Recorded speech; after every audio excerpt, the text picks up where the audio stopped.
Great. आपको मेरी सलाह है कि आप सोचते हैं कि सिर्फ जो है टेस्ट सीरीज़ कर लेने से जो सफलता की बात आप समझ में आपको आती है कि उसी से गुजारा हो जाएगा। उससे गुजारा नहीं होगा। और गुजारा क्यों नहीं होगा? क्योंकि वो अपने आप में कंप्लीट सोर्स नहीं है।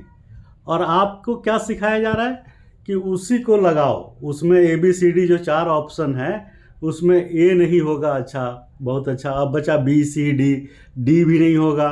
अब बचा BC जो भी बचा। तो मेरा मतलब कहने का ये है कि ये एलिमिनेशन राउंड खेलिए मत। एलिमिनेशन राउंड खेलना होगा तब आप खेलिएगा अपने एग्जामिनेशन में या एग्जाम से 10 दिन पहले प्रैक्टिस में। आप अभी से एलिमिनेशन राउंड खेलते हैं तो उससे क्या नुकसान होता है? सबसे बड़ा नुकसान ये है कि जो चीज़ को आप एलिमिनेट कर रहे हैं तैयारी के क्रम में कि ये तो नहीं होगा, आपको ये पता होना चाहिए कि ये क्यों नहीं होगा। समझ रहे हैं? ये क्यों नहीं होगा ये आपको पहले पता होना चाहिए, तब आगे बढ़िए। अगर आपने एलिमिनेशन राउंड खेल के खाली अपना टिक लगाते चले आए तो यकीन मानिए, बुरा मत मानिए, आपकी तैयारी 50% भी सही नहीं है। आप समझ रहे हैं? तो एलिमिनेशन राउंड खेलने से आपकी तैयारी और कमज़ोर होती है। ये तो बता दिया सबने कि टेस्ट सीरीज लगा लेना, लेकिन ये नहीं बताया कि टेस्ट सीरीज लगाने का तरीका क्या है। एलिमिनेशन राउंड खेलते हैं, कंसेप्ट क्लियर होता नहीं है, बस हर क्वेश्चन में वहीं जाके 2 ऑप्शन आपको ठीक लगता है, ए या बी, बाकी 2 तो आप एलिमिनेशन राउंड से छांट लेते हैं। और बुरा इसलिए मैं बोल रहा हूँ क्योंकि आपको हमने टेस्ट किया और पाया कि आपको कंसेप्ट ही नहीं ठीक से क्लियर हो पा रहे भाई। अब एक बच्चा कल पूछा कि इन्फ्लेशन किस तरीके से हमारे जो है foreign reserve exchange, foreign currency, foreign reserve को कमज़ोर करता है अगर इन्फ्लेशन हाई है तो। अब आपको ये सब चीज़ें क्लियर नहीं है।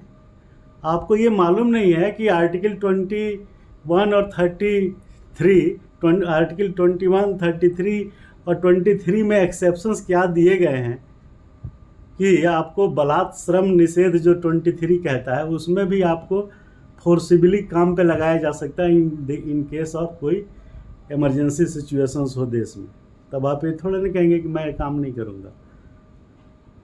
33 में हम बताए थे कि आपको पता होना चाहिए आर्टिकल 33 के तहत कि पुलिस, इंटेलिजेंस, पैरामिलिट्री फोर्स, इन कैटेगरी के कर्मचारी अधिकारियों के लिए फंडामेंटल राइट सेकेंडरी हो जाता है और ड्यूटी प्राइमरी हो जाता है।